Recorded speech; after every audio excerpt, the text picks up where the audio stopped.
Ang tikintokan text ay sumasaludo sa maraming mga tao.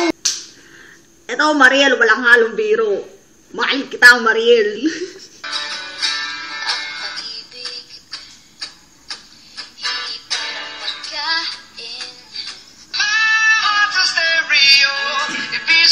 So listen close, hear my thoughts in every note. Oh, oh, for you, sing along to my stereo.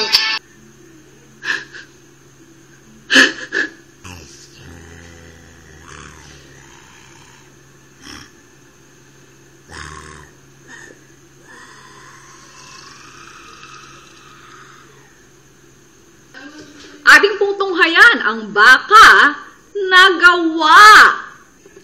Dear Ate Charo, isa po ako sa inyong mga masugid na mananood ng naalaala ko pa ba?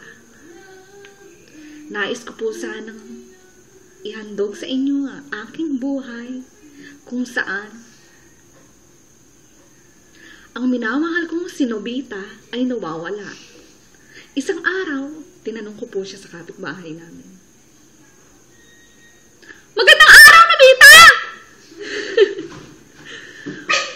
Magandang araw, Doraemon! Andiyan po ba si Nobita? Nawawala po si Nobita. Nako, seryo. Ating alamin ang sikreto. Nakita po ninyo. Ano? Bakit? Kasi ako ang host ng Soko. This is the saddest tasting cupcake ever. Yeah. Kupi ko ba?